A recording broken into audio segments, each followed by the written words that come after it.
All right. The time has come. My favorite segments here. I'm putting Reggie on the hot seat with What Does It Mean, covering all the latest hot topics in Minnesota sports. First up, Twins shortstop Royce Lewis going under the knife once again. He's going to miss all of 22 with another ACL surgery. What does it mean for Lewis's long-term future now, ending both back-to-back seasons on the shelf with the same knee injury? And how aggressive should the Twins be to retain Carlos Correa for at least 2023, if not beyond? Whew.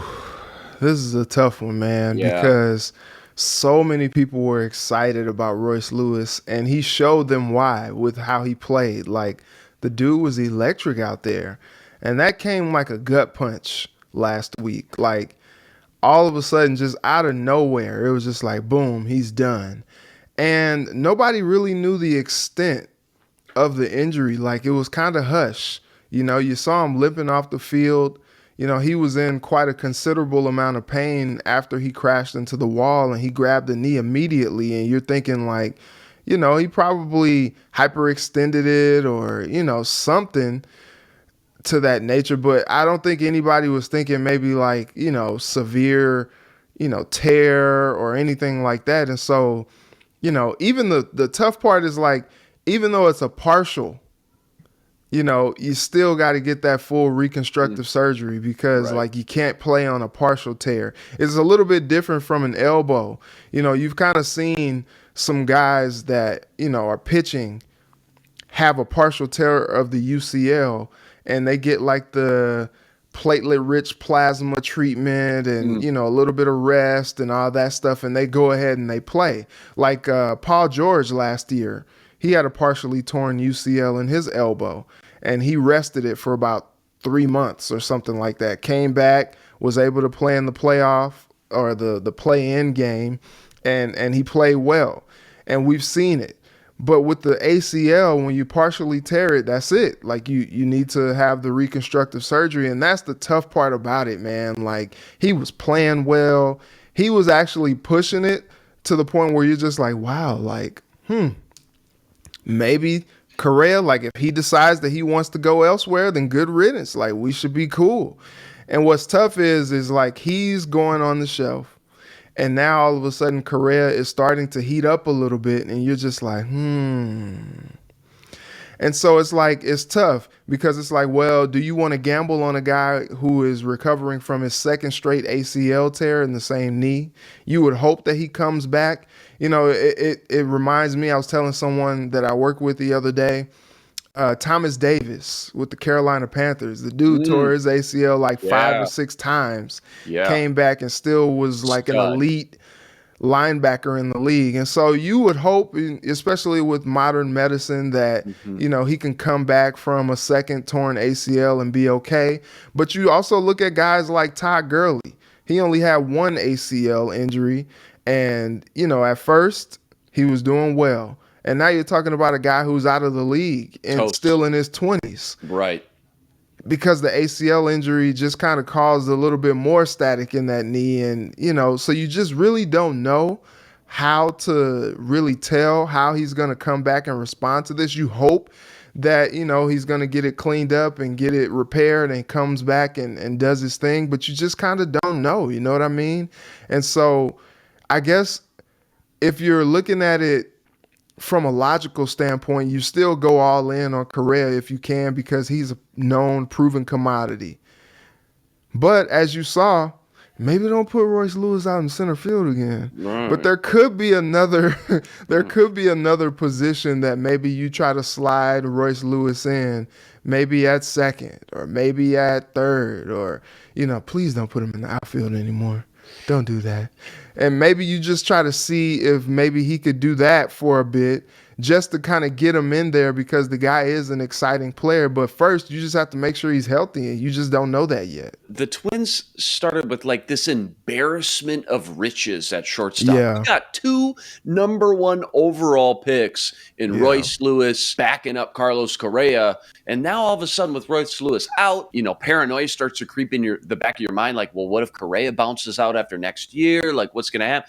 You go from an embarrassment of riches to man, a lot of question marks at shortstop. Everything that revolves around this ACL is not what it used to be 10, 15, 20 years ago. Guy used to tear his ACL. I mean, that was it. That was the end of their career. Now, instead of 12 months full rehab, 8 or 9 months, some of these guys are coming back, sometimes even better than ever. Seeing if there is a future for him at another position, I think, is going to be huge for sure. Tough news, though, man, to hear that. Not another season-ending injury, just a tough blow for the former number 1 overall pick for the Twins. Next one up, what does it mean? Steph Curry exploded for 43 points, willed the Warriors to a win in Game 4. Now, in a best-of-3 series, just how worried are you if you're the Celtics, who claim they're remaining very confident heading into Game 5? I don't think they're worried at all. It doesn't seem like it. Yeah, they've responded well to these losses in this series. Well, to the first loss, they responded really well to. And you kind of look at it. The games that they have lost, they have not scored 100 points in a game.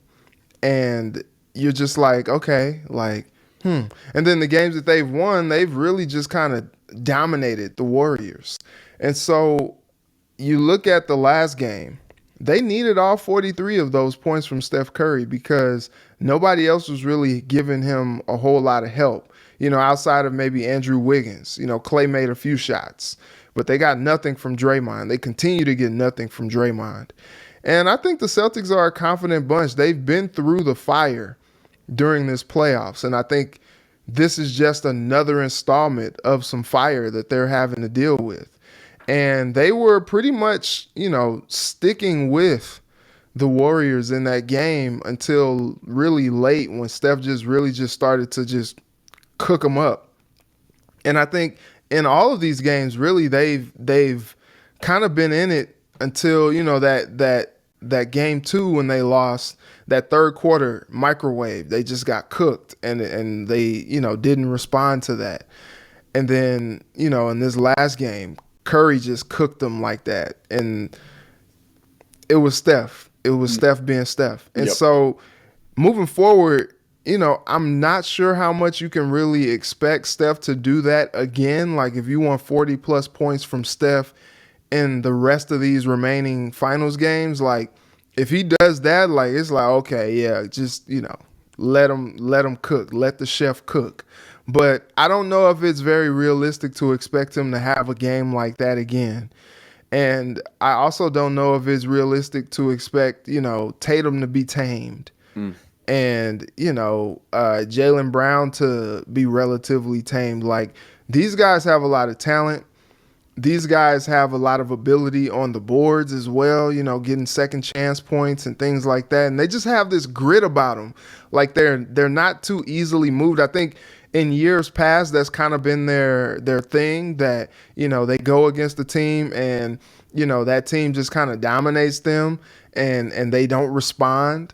But this team has been through the fire, like I said, and they know how to respond when they get down.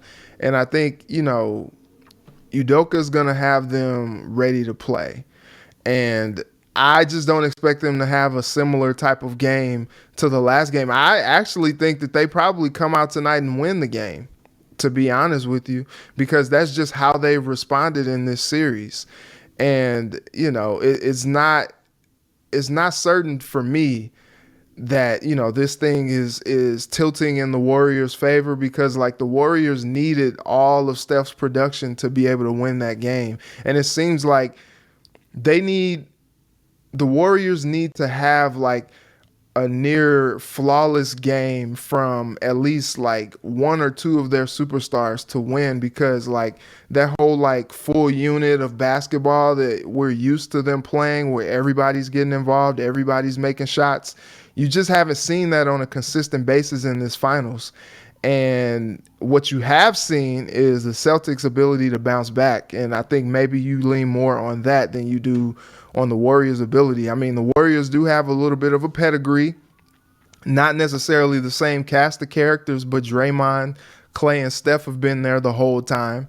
And so, you lean on that championship pedigree from that group. But if you're not getting much from Draymond and you're not getting what you need out of Clay, and it just all falls on Steph, we've just kind of seen that doesn't work. If the Celtics win this championship, that's the story right there. Resiliency. They have bounced back when their back has been against the wall time and time again throughout this entire playoffs. Their road to the championship and ultimately to hoist that trophy at the end is just one of the toughest gauntlets any team. It would just be an unbelievable, just kind of underdog start, gritty, true gritty. I mean, clawing their way through the entire playoffs and then through the Warriors as well to cap it all off.